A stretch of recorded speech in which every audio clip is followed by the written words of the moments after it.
you should have done this. Must be sort of 70%, I should think. Virtually all the ones that are being pollarded are structurally unsafe. On the corner of Longlead in Hatfiel, on that dangerous bend. Now you've pollarded a tree there down to about 4 feet. Now that's growing again, and it's quite well, it's very healthy. Now, you must have a reason to take that tree down.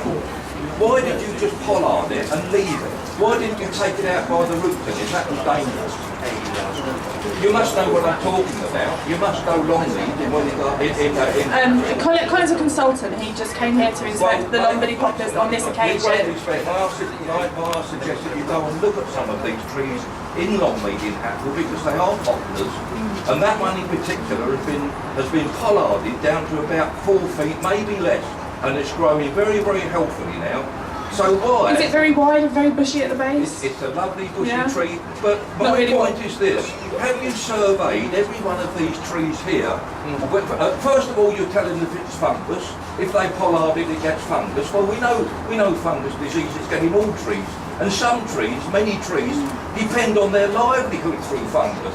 You must know that. The animals. I mean, we're not ignorant here. The wildlife. You know that. Yes, here. Oak trees, species of oak trees depend on fungus for their very survival and resistance. The majority of our oak trees in the town have fungus within them, but oaks and poplars are very different, and the way they deal with decay is very different. First of all, it's fungus, and then you're telling us it's the root system. And then you're telling us you're going to plant some more, but we don't know how many. And then we haven't got the number of the trees that are actually right now a risk to public health and safety. So how can we have a debate? What risk do we have this evening, 2 years on the survey? What is the actual risk? You've actually got us all here tonight. It can't be that bad, really, and most people have come back. Can we have a figure for the actual likelihood of a tree falling down? Because I mean, these trees are actually shielded by the motorway back. And they shield us from the motorway noise. So They do, yeah. They do drop major branches and whole trees fail. I can't tell you when the next one's going to happen or how many are likely to fail in the next 2 months, 6 years, you know. Probably 700 trees. 700 trees. When if it happens. Statistically, you should be able to say, I've got 700 trees, these are the conditions of the trees, over the next 2 years. I would expect it to be We're here and we've had public money spent on surveys to do just that and don't have the information. Sorry, could just give me a second, We could bring a police from anywhere. Please. If you'd like to come for a walk over the other side with us, you can see these bits on the ground. But please give me a second, please. Okay. What we'd like to do. Okay. I asked our grounds staff today to go and pick some of the pieces up that they pick up every single day of their working week over here. And there you go. They picked up. We've got a few more bits that we've got round the back there. We've lost 4 of the trees over the last, how long? 2 years? 2 years? That have fallen down, and we get pieces like this that come off every day of the week. And that's a symptom of your neglect. I can't. Because it is. You allow this situation to occur. This is the sort of piece that comes off and falls down every single day of the working week. What is the accident record? What is the accident record in the 2 car parks? How many claims? You must be keeping a health and safety record. Again, I'm sorry, I can't answer that question for you. I can find out, Has there been a single one? but I can't answer that question for you. Excuse me, I look after Park Meadow grounds. Sorry, let me just put this. 4 fatalities a year. I look after Park Meadow grounds 25 a day on the roads.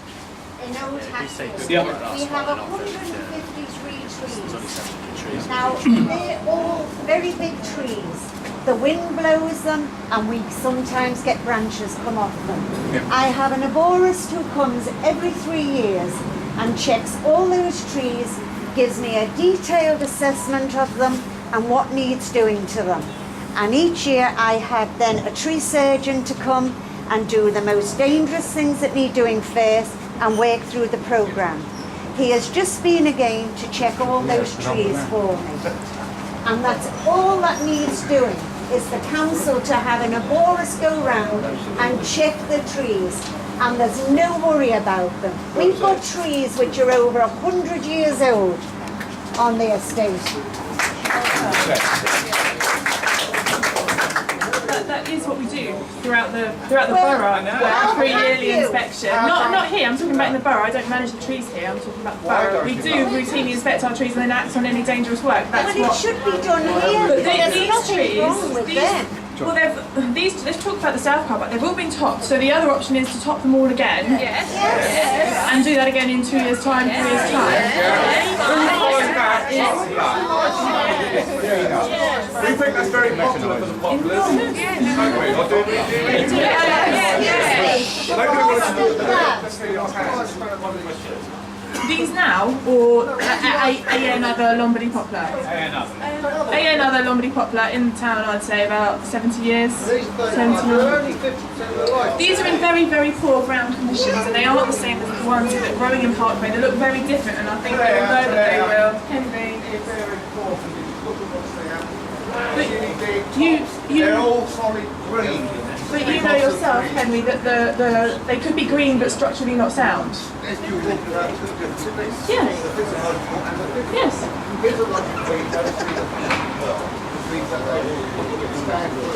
Yes. With down pruning. Yes. I will have a crack in a minute. Last question. What budget have you set aside to do all this work? And are the council or finesse paying it?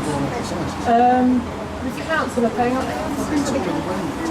Yes, it's council funds that were bid for by Finesse for management of the trees. A figure was bid for before any prices were obtained. How much are you paying for the knock-down and replacement? It's 40,000, I believe, ish, give or take. Fairly more. Has a contractor already been signed up to undertake the work? We have tendered the work, and one contractor has a winning bid. Their job hasn't been awarded yet, obviously, because we're not there. Have any of the contractors who did the original report bid for this work? You know yourself that ClearTrack is a trading partner rate of ACF, which is the point you're getting to. So Well, actually, that's not the point I'm getting to at all. Maybe you'd like to reveal. clearly you are. Colin's company, Colin works for ACF Associates. and are they bidding for the work? ClearTrack did put a bid in, yes. And it's Bristol and Tom's. Bristol and Tom's Yes, it's out of the bag. were also Yeah. they're local tree contractors. That's not an independent report. Excuse me, can I make a statement? Can I make a statement? Okay. Hello? Can I make a statement, please? Can I make a statement, please? When I first heard about this scheme, I was as sceptical as you about removal of so many trees in one go. So I actually asked a colleague at work. I work for Geography and Environmental Sciences at the University of Hertfordshire.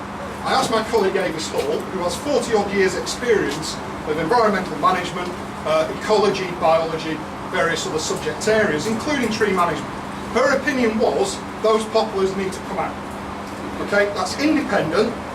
She's done nothing to do with this organisation, nothing to do with the council. Based on Has she examined them? she was. Hang on a minute. Right, well, did she Has she made a report and has she She examined has them? not done that because Well she's then, not how been can you paid. stand there and say something which Can is you hang on a completely minute? irrelevant? Sorry, to our what money we're has been talking Do you about? want to let me actually finish what I was going to say? Okay, finish. Okay. They clearly made a decision that the trees are going to come out. In an independent expert's opinion, they probably should come out. Okay. She hasn't done all that. She hasn't done the in-depth, detailed survey that we're looking at. But Are you speaking for Liberal Democrat councillors as well? no, I'm not. Okay, I'm speaking as somebody who would like to move on to actually what's happening with the management. I think what was interesting. And the system as to why, you know, if these trees are going to come out and there is a decision to do that, how we actually take them out, whether we do it all in one go, whether we do some pollarding or not, I think that's much more important. Well, and if they're replaced with with British species, you're going to improve biodiversity and improve the quality of the vegetation. Well, actually, the Forestry Commission is now saying we ought to actually bring in non-native species because of the climate change. So we can have that debate. And in fact, as you all well know, we have the same situation with rhododendrons and Sherwood's Wood. And in fact, as you know, Anne,